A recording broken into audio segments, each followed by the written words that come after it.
Era um fim de tarde quando a família do seu Antônio decidiu pegar a estrada de Minas Gerais para o Mato Grosso do Sul. Eles estavam animados com as férias, planejando passar uns dias tranquilos longe da correria da cidade. O plano era dirigir até um ponto de descanso e seguir viagem no dia seguinte. Seu Antônio estava ao volante, Dona Isis no banco do passageiro e os filhos, Ana e César, no banco de trás. A viagem estava indo bem até que entraram em um trecho da estrada cercado por árvores altas e sombrias. O ar parecia mais pesado ali e uma sensação de inquietação tomou conta de todos. Pai, tá estranho aqui, né? Tô com uma sensação ruim, comentou Ana, olhando pela janela com os olhos arregalados. Também tô achando esquisito, concordou César, mexendo-se inquieto no banco. Dona Isis, tentando acalmar os filhos, sugeriu que parassem para descansar um pouco. Eles avistaram uma construção antiga à beira da estrada, que parecia ser um hotel ou hospedaria. Não havia outras opções por perto, então resolveram arriscar. O hotel tinha uma aparência peculiar, como se tivesse saído de um filme antigo. A recepção era decorada com móveis de madeira escura, e o recepcionista, um senhor de idade com um olhar enigmático, os recebeu com um sorriso. Boa noite. Precisamos de um quarto para passar a noite, disse seu Antônio.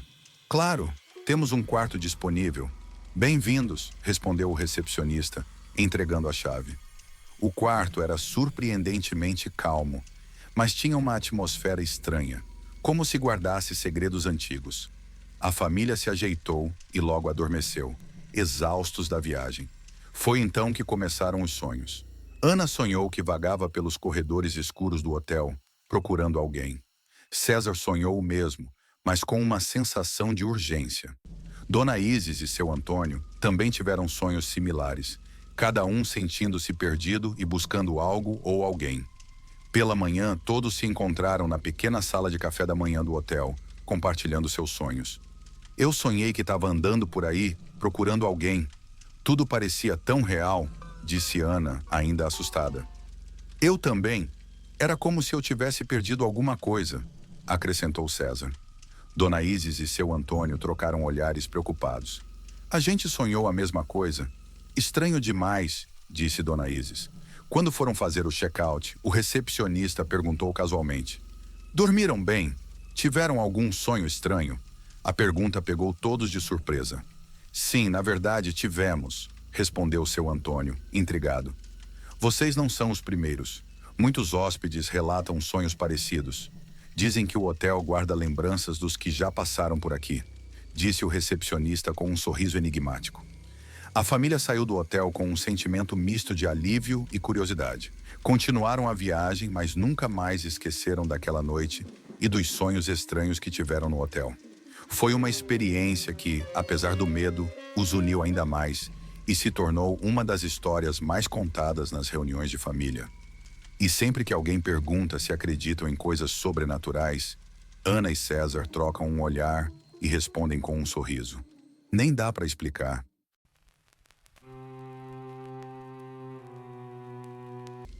João Pedro, um jovem aventureiro, decidiu pegar a estrada sozinho pelo interior do Maranhão, ouvindo suas músicas favoritas enquanto dirigia. Ele adorava sentir a liberdade de viajar, mas também sabia que a estrada podia ser traiçoeira. O entardecer estava chegando e o trânsito de caminhões era intenso.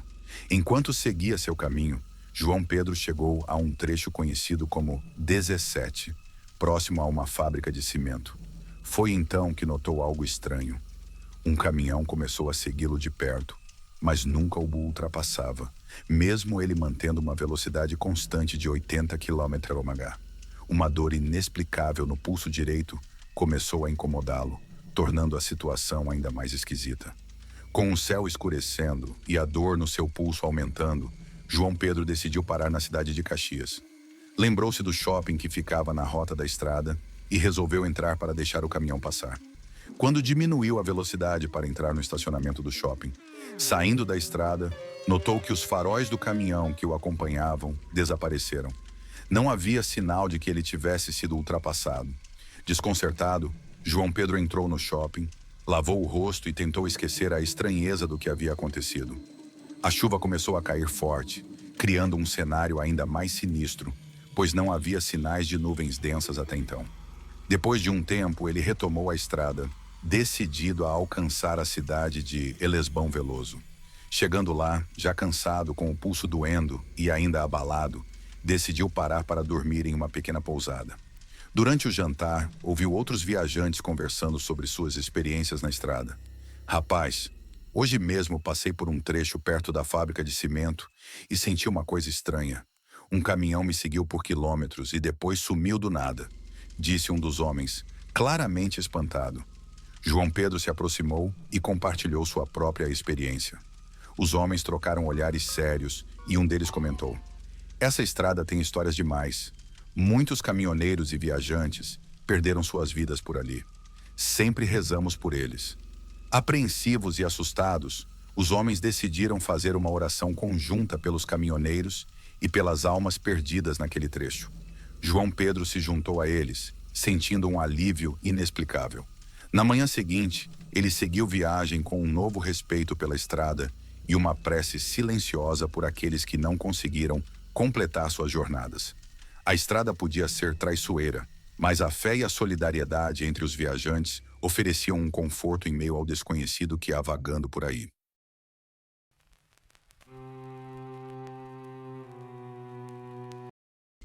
O casal, Carla e Ricardo, estava viajando a trabalho entre cidades no interior do Tocantins.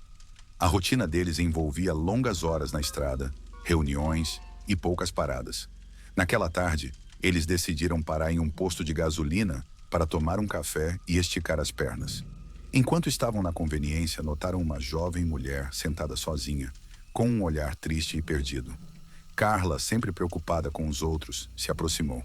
Oi, tudo bem? Você está precisando de ajuda? Perguntou Carla com um sorriso acolhedor.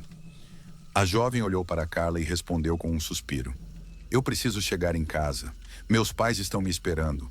Vim da capital e preciso seguir nessa direção, apontando para o sentido de viagem do casal. Ricardo, ouvindo a conversa, se juntou a elas. Para onde você vai? É perto de uma ponte. Há umas luzes ao longe, disse a jovem, nervosa. O casal trocou um olhar e, concordando silenciosamente, decidiram ajudar a moça dando-lhe uma carona. Durante a viagem, Carla e Ricardo tentaram conversar com ela, mas as respostas eram curtas e muitas vezes apenas acenos de cabeça. O clima no carro estava estranho, uma sensação de desconforto que ambos não conseguiam explicar. Depois de um tempo, avistaram a ponte que a jovem mencionou.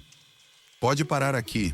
A casa dos meus pais é ali adiante, disse ela, apontando para umas luzes distantes. Ricardo parou o carro e a jovem desceu, agradecendo brevemente antes de desaparecer na escuridão. O casal continuou a viagem, mas a inquietação não os deixou. As luzes pareciam pertencer a um sítio distante da estrada principal, o que deixou Carla preocupada. Será que ela vai ficar bem? Não tinha nada por aqui, disse Carla olhando para trás. Vamos seguir viagem e ver se encontramos alguma coisa mais adiante, respondeu Ricardo, tentando acalmar a esposa. Foi então que avistaram algo que gelou seus corações. Uma lápide solitária quase em frente à ponte.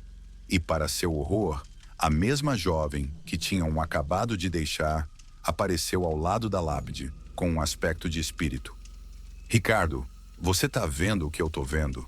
Carla sussurrou, a voz trêmula. Vamos sair daqui. Agora, Ricardo respondeu, pisando no acelerador. O casal não mencionou o ocorrido por semanas, tentando esquecer o que viram. No entanto, a memória daquele encontro não os deixou.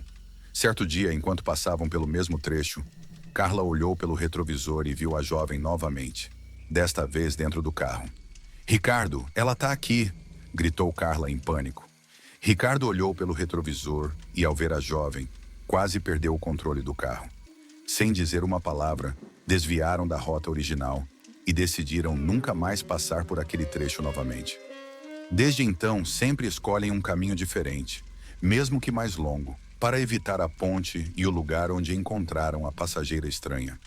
E nas noites de viagem, sempre se lembram de verificar os retrovisores, temendo ver novamente a jovem de olhar triste.